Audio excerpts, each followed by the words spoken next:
मुत्तहिदा अरब अमारात है, हमारा बरादर मुल्क है।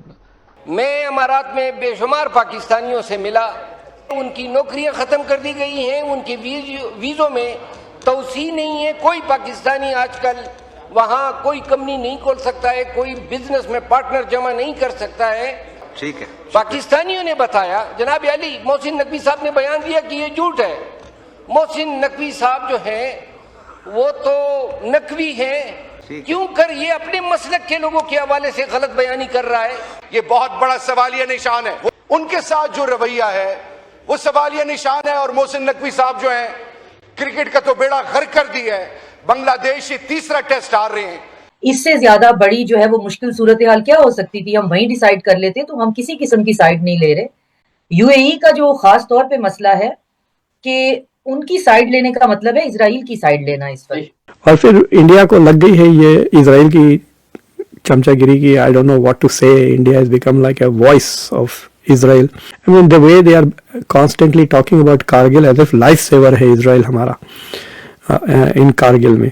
इस बैकग्राउंड में अगर आप इंडियन वज़ीर-ए-आज़म का दौरा यूएई का देखें तो आपको एहसास होगा कि इसकी अहमियत क्या है। दूसरी तरफ हमने देखा कि पाकिस्तान के साथ जो है यूएई के कैसे रिलेशंस रहे कि उन्होंने जो है वो कितने लोगों को निकाल दिया वहां से बगैर पूछे, और उन्होंने कहा पैसा हमारा वापस करो।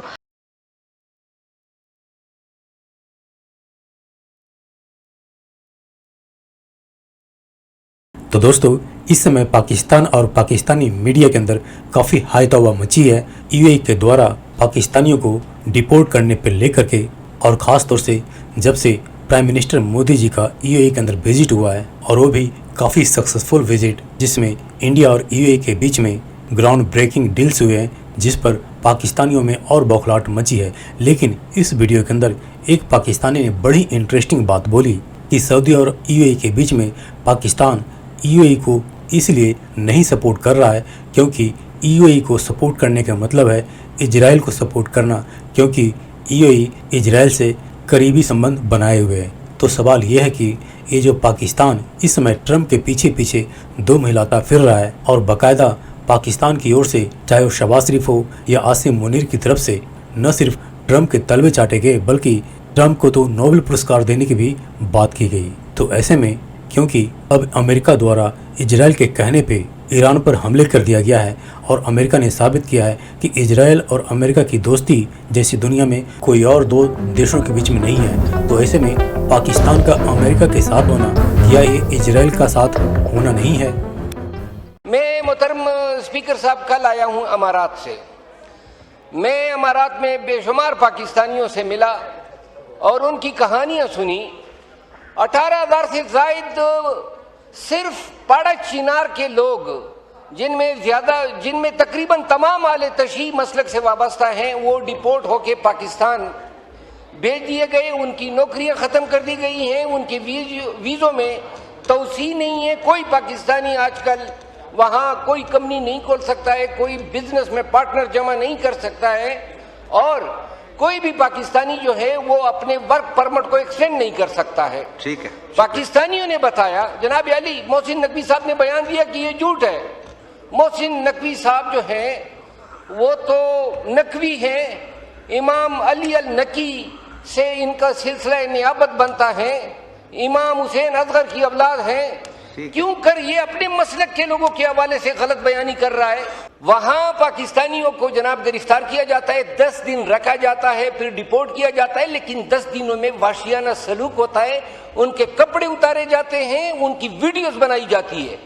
तो लिहाजा ये हुकूमत है पाकिस्तान, हम चर्चे मार रहे हैं मोरा का हक, ईरान की हम मेजबानी कर रहे हैं। वो भाई कम अज कम किसी एक अरब मुल्क को तो हम आंखें दिखा देना। इज्जत नफ्स मजरू हो रही है, और इस दौरान अगर बाहर से पाकिस्तानी जिस तादाद में आ रहे हैं, ये बहुत बड़ा सवालिया निशान है। वो पाकिस्तानी जो रेमिटेंसेस बेचते हैं, जो आपके लिए अपना खून पसीना कुर्बान करके इस पाकिस्तान को सैराब करते हैं, उनके साथ जो रवैया है वो सवालिया निशान है। और मोहसिन नकवी साहब जो हैं क्रिकेट का तो बेड़ा गर्क कर दिया है।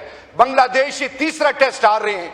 तो मुझे एक चीज की समझ नहीं आ रही कि वो जिम्मेदारी जो उनको दी है, ना वो दहशतगर्दी के हवाले से उनके पास इतना टाइम है कि वो बनू जाएं, ना उनके पास इतना टाइम है कि खैबर पख्तूनख्वा के वो लोग जो पाकिस्तान के लिए जीते और मरते हैं, इसी तरह बलोचिस्तान वो ग्राउंड पल्स से वाकिफ नहीं है। अब मसला ये है कि आप अगर हमारे रेमिटेंस से हम पे अटैक कर रहे हैं, या आप हमारे जो है लेबर क्लास जो है पाकिस्तान के अंदर बेरोजगारी जो है ऑलरेडी इतनी ज्यादा है, जॉब की ऑप्शंस वैसे ही कम है, तो उसमें अगर आप इतनी बड़ी तादाद में हमारी लेबर क्लास को वापस भेज देंगे, जो कि स्किल्ड भी लेबर उनमें से मेजॉरिटी नहीं है, वो वहाँ पे कंस्ट्रक्शन का काम करते हैं या बाकी जो है वो हॉस्पिटैलिटी के अंदर हैं जो उनका काम है, तो ये बहुत ज्यादती है और ये बहुत ही इमेच्योर एटीट्यूड है। एक रिपोर्ट में देख रही थी कि आखिर यूएई कर क्या रहा है। यूएई इसराइल के साथ रहना चाहता है, ठीक है, तो ये समझ में आने वाली बात नहीं है कि एक जेनोसाइड करने वाला और मुसलमानों का कत्लेआम करने वाला जो है, उसके बिहाफ पे अगर इस रीजन की पॉलिटिक्स होगी और उससे हमको प्रेशराइज किया जाएगा कि आप हमारे ब्लॉक में शामिल हो जाइए, तो इससे ज्यादा बड़ी जो है वो मुश्किल सूरत हाल क्या हो सकती थी। हम वहीं डिसाइड कर लेते, तो हम किसी किस्म की साइड नहीं ले रहे। यूएई का जो खास तौर पे मसला है कि उनकी साइड लेने का मतलब है इजराइल की साइड लेना। इस वक्त अभी तक की जो खबरें हैं कि यूएई बाकायदा जो है अमेरिका से हटकर भी ईरान के ऊपर अटैक कर रहा था, एलिजिडली खबरें ही हैं, और साथ में ये कि नेतन्याहू ने इस तमाम पीरियड में एक खुफिया दौरा भी किया यूएई का। तो हमारे इसराइल के साथ जो है सॉफ्ट कॉर्नर तो बहुत बड़ा लफ्ज होगा, हमारी बर्दाश्त से बाहर है वो अपार्टाइड स्टेट। वो जेनोसाइडल एंटिटी जो हैं, वो जेनोसाइडल मैनियक्स जो हैं, वो हमारी बर्दाश्त से बाहर हैं। उन पे किसी किस्म का कोई कंप्रोमाइज नहीं हो सकता और उनसे किसी किस्म की कोई अलायंस नहीं हो सकती। तो यूएई से अलायंस का इस वक्त मतलब है इजराइल से अलायंस कर लेना। तो ये तो एक ऐसी फरमाइश है जिसका कोई सर पैर ही नहीं है।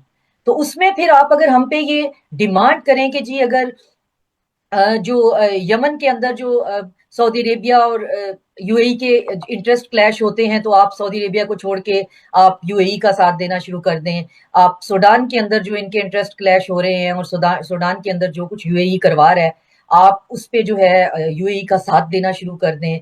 या इस वक्त जो साहिल के रीजन में हो रहा है, कि इसके ताने बाने कहाँ से हैं और ये सारे जो रेडिकल हैं इनको फंडिंग कहाँ से आ रही है। बेशक वो वेस्टर्न बैक्ड है, तो हम इस बात में बहुत क्लियर हैं कि हम इस रीजन में सबके साथ एक अच्छे ताल्लुकात रखना चाहते हैं, लेकिन इतना बचगाना रवैया जो है ये ऐसे ही है जैसे किसी बच्चे के टेंट्रम होते हैं। अब आप टेंट्रम थ्रो करना शुरू कर दें कि जी आपने ऐसा क्यों किया है, ऐसा क्यों किया है, तो इसका किसी अकल वाले बंदे के पास इसका कोई जवाब नहीं है कि इस हालात में ईरान जो है उसको तबाह बर्बाद हमारे साथ मिलकर कर दें। तो अगर आपके साथ मिलकर भी हम ईरान को नहीं तबाह बर्बाद करते, लेट्स से हाइपोथेटिकली अगर ऐसा नहीं हो पाता, तो फिर हम अपने हमसाये तो नहीं बदल सकते। तो ये किस किस्म की फरमाइश है। और सऊदी अरेबिया ऑफ कोर्स हमारे लिए एक पिवट है, हमारा रिलीजियस और स्पिरिचुअल, और तसव्वुर भी नहीं हम कर सकते कि अबेंडन कर दे खुदा ना खास्ता। इनको थोड़ा सा रियलिस्टिक होके सोचना पड़ेगा, वरना रियलिटी चेक इनके लिए बहुत मुश्किल हो जाएगा। जिनके पास पीने का पानी नहीं है और अनाज उगाने की कोई जगह नहीं है, एक फुट भी जो है, तो उसमें इनको ये समझ जाना चाहिए कि ये जो चीजें सारी बाहर से आती हैं